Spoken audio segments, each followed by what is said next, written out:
High বন্ধুরা, আজকে আমার রেসিপি হলো মুড়ি ঘন্ট। মুড়ি ঘন্টের জন্য আমি কড়া বসিয়ে দিয়েছি। মুড়ি ঘন্টের জন্য আমি আলুগুলো এভাবে কেটে নিয়েছি, পেঁয়াজ কুচি, টমেটো কুচি, আদা রসুন, কাঁচা লঙ্কা। কড়াইতে তেল দিয়ে দিয়েছি, তেলটা আমার গরম হয়ে গেছে।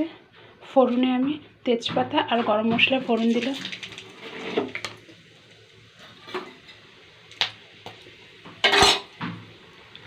কেটে রাখা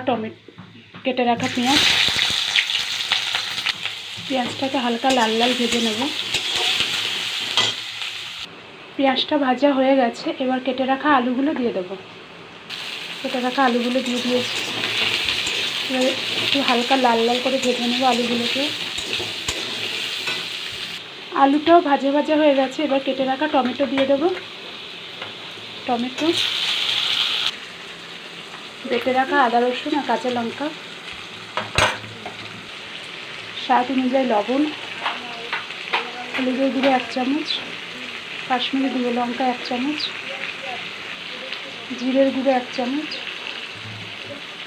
ধনের গুঁড়ো 1 চামচ। সব মিশ্রণগুলোকে ভালো করে ভেজে নেব যতক্ষণ না তেল ছাড়ছে মশলা থেকে। আমি মাছের মাথাটা আগে থেকে ভেজে রেখেছিলাম, ভেজে রাখা মাথাটা এবার দিয়ে দেবো।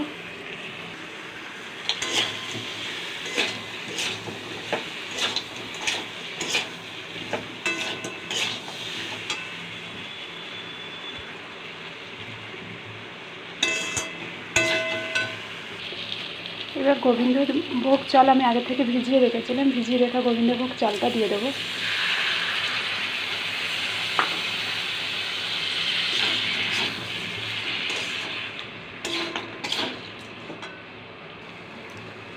এবার সামান্য পরিমাণে জল ব্যবহার করব।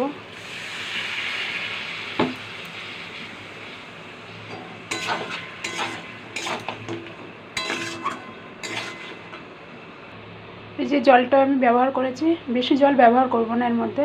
প্রথমে সামান্য জল দিয়ে একটু নেড়েচেড়ে আবার জল ব্যবহার করেছি, এই যে এতটা পরিমাণে, যাতে আলুটা সেদ্ধ হয়।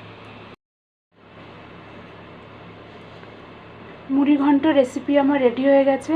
রেসিপিটা যদি ভালো লেগে থাকে তাহলে প্লিজ আমাকে একটা লাইক, শেয়ার, কমেন্ট আর সাবস্ক্রাইব করে দেবেন। আর বাড়িতে অবশ্যই একবার ট্রাই করবেন আর কমেন্টে আমাকে জানাবেন। Thank you.